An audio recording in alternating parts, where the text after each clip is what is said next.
பிரசங்கி 7ஆம் அதிகாரம். பரிமள தைலத்தை பார்க்கிலும் நற்கீர்த்தியும் ஒருவனுடைய ஜனன நாளை பார்க்கிலும் மரண நாளும் நல்லது. விருந்து வீட்டுக்கு போவதிலும் துக்க வீட்டுக்கு போவது நலம். இதிலே எல்லா மனுஷரின் முடிவும் காணப்படும். உயிரோடு இருக்கிறவன் இதை தன் மனதிலே சிந்திப்பான். நகைப்பை பார்க்கிலும் துக்கிப்பு நலம். முக துக்கத்தினாலே இருதயம் சீர்படும். ஞானிகளின் இருதயம் துக்க வீட்டிலே இருக்கும், மூடரின் இருதயம் களிப்பு வீட்டிலே இருக்கும். ஒருவன் மூடரின் பாட்டை கேட்பதிலும் ஞானியின் கடிந்து கொள்ளுதலை கேட்பது நலம். மூடனின் நகைப்பு பானையின் கீழ் எரிகிற முள்ளுகளின் படபடப்பை போல் இருக்கும், இதுவும் மாயையே. இடுக்கணானது ஞானியையும் பைத்தியக்காரனாக்கும். பரிதானம் இருதயத்தை கெடுக்கும். ஒரு காரியத்தின் துவக்கத்தை பார்க்கிலும் அதன் முடிவு நல்லது. பெருமையுள்ளவனை பார்க்கிலும் பொறுமையுள்ளவன் உத்தமன். உன் மனதில் சீக்கிரமாய் கோபம் கொள்ளாதே, மூடரின் நெஞ்சிலே கோபம் குடிகொள்ளும். இந்நாட்களை பார்க்கிலும் முன்னாட்கள் நலமாய் இருந்தது என்று சொல்லாதே. நீ இதை குறித்து கேட்பது ஞானமல்ல, சுதந்திரத்தோட ஞானம் நல்லது. சூரியனை காண்கிறவர்களுக்கு இதனாலே பிரயோஜனம் உண்டு.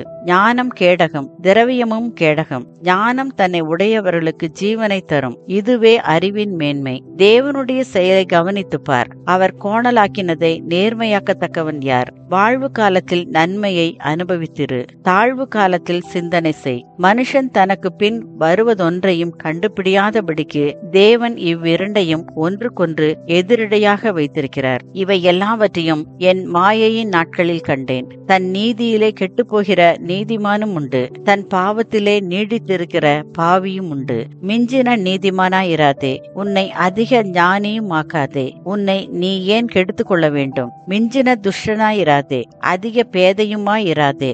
உன் காலத்துக்கு முன்னே நீ ஏன் சாக வேண்டும்? நீ இதை பற்றி கொள்வதும் அதை கைவிடாதிருப்பதும் நலம். தேவனுக்கு பயப்படுகிறவன் இவைகள் எல்லாவற்றினின்றும் காக்கப்படுவான். நகரத்தில் உள்ள 10 அதிபதிகளை பார்க்கிலும் ஞானம் ஞானியை அதிக பலவானாக்கும். ஒரு பாவமும் செய்யாமல் நன்மையே செய்யத்தக்க நீதிமான் பூமியில் இல்லை. சொல்லப்படும் எல்லா வார்த்தைகளையும் கவனியாதே, கவனித்தால் உன் வேலைக்காரன் உன்னை நிந்திப்பதை கேள்விப்பட வேண்டியதாகும். அநேகந்தரம் நீயும் பிறரை நிந்தித்தா என்று உன் மனதுக்கு தெரியுமே. இவை எல்லாவற்றையும் ஞானத்தினால் சோதித்து பார்த்தேன், நான் ஞானவானாவேன் என்றேன், அது எனக்கு தூரமாயிற்று.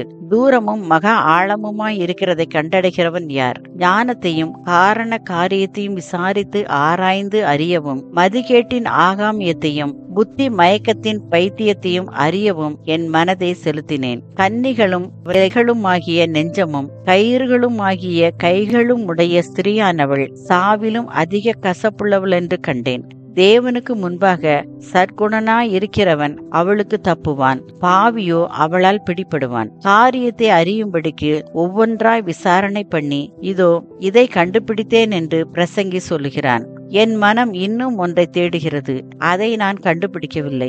1000 பேருக்குள்ளே ஒரு புருஷனை கண்டேன், இவர்கள் எல்லாருக்குள்ளும் ஒரு ஸ்திரீயை நான் காணவில்லை.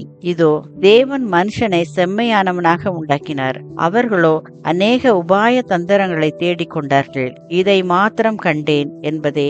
ஆமேன்.